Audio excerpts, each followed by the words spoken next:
Ya teman-teman, kembali lagi sama saya dan di sini saya akan mengetes dan juga mencoba power supply yang ini. Power supply harga terjangkau yang dimana full modular dari mereknya Paradox Gaming. Ya pasti kalian tahu lah, untuk Paradox Gaming biasanya tersebut menjual beberapa part-part komputer. Dari segi SSD juga ada, NVMe juga ada, casing pun juga ada maupun yang lainnya. Dan di sini dia juga mengeluarkan suatu power supply. Meskipun ya seri yang lama dia itu juga ada, tapi ini seri yang terbaru Paradox Gaming Neptune. Ada dua tipe sih, 500 watt dan juga 700 watt. Tapi kalau yang ada di sini dia itu 500 watt dan kita akan tes apakah ini bisa mengangkat GPU gaming atau tidak. Gamingnya sih yang bentuk GTX 1660 Super ya, yang ada di sini sebagai pengujiannya. Kalau aku pribadi ini batas aman.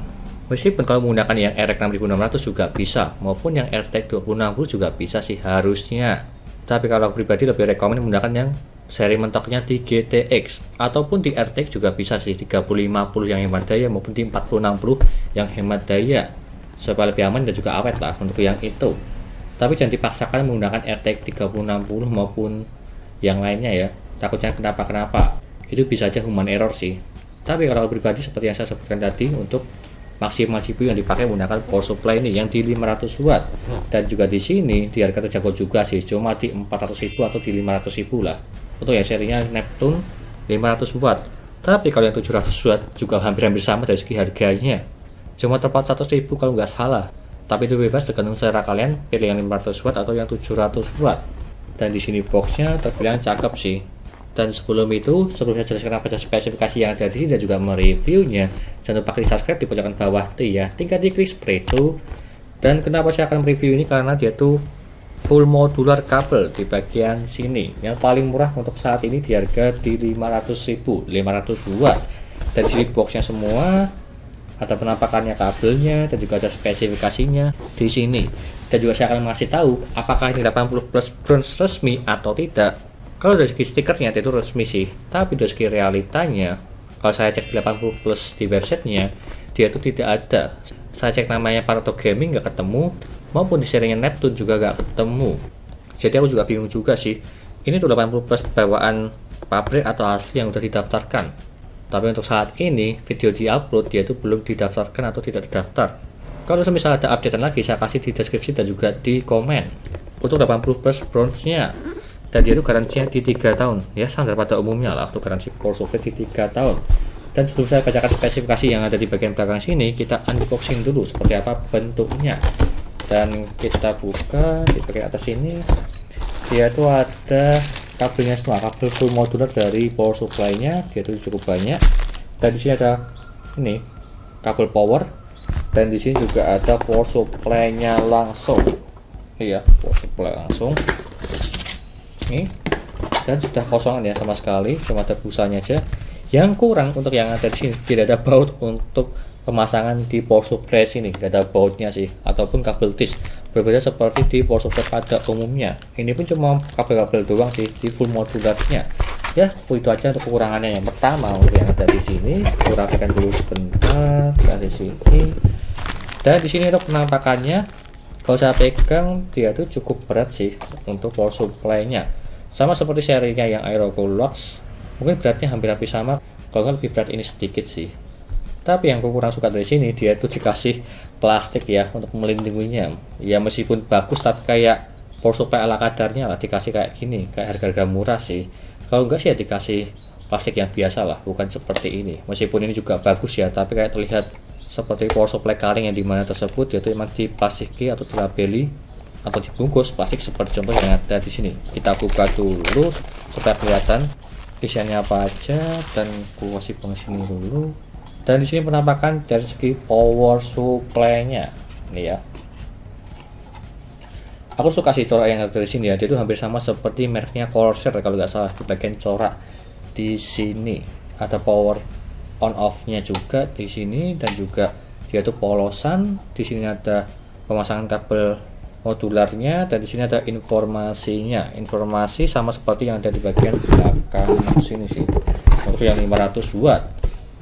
Dan kita buka dulu dari segi kabel-kabel yang ada di sini juga. Yang aku suka untuk yang ini, dia itu full modular dan juga kabel berwarna hitam serta flat. Ini yang sangat cakep sekali. Jarang-jarang ada sih di harga murah dia itu seperti ini kabelnya. Nih, flat hitam. Dan kita bacakan dari segi spesifikasinya dulu di bagian belakang sini. Kita bacakan dari segi urut aja ya.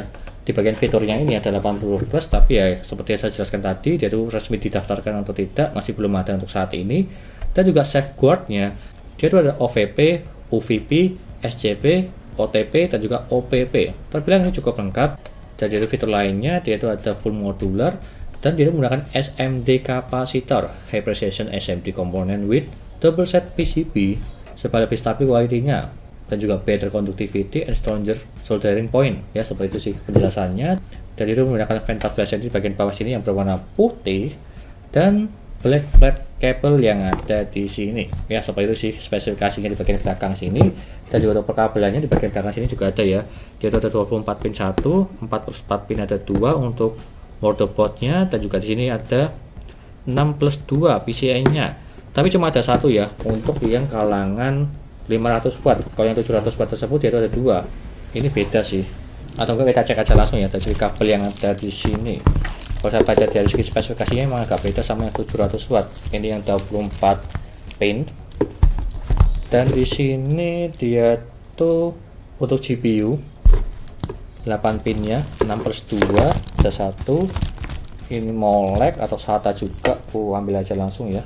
Molek SATA aku sendiriin. Dan juga ini ada untuk 4/4 pin di motherboard. Di sini molek. Ini ada 4/4 pin di bukan, ini tuh untuk GPU ya. Ternyata dia itu ada 2 sih.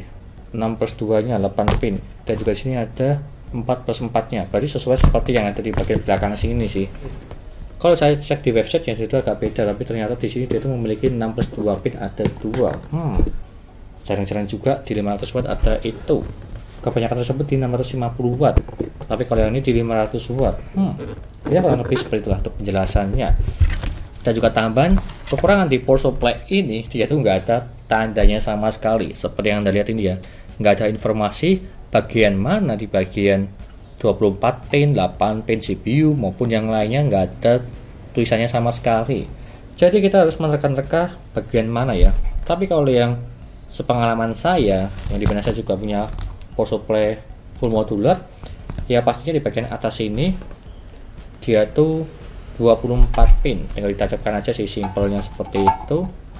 Dan juga di bagian bawahnya yang bagian sini, kalau nggak salah di sini dia itu untuk GPU atau untuk VGA nya lah, 6+2 pin atau 8 pin. Dan juga di bagian tengah sini dia itu untuk kabel molek maupun kabel SATA, ada 3 slot. Jadi di sini ada 3 slot 6 pin dan juga 4 slot 8 pin, dan juga ada 1 kali 24 pin di bagian atas, meskipun nggak ada tulisannya sama sekali di bagian sini.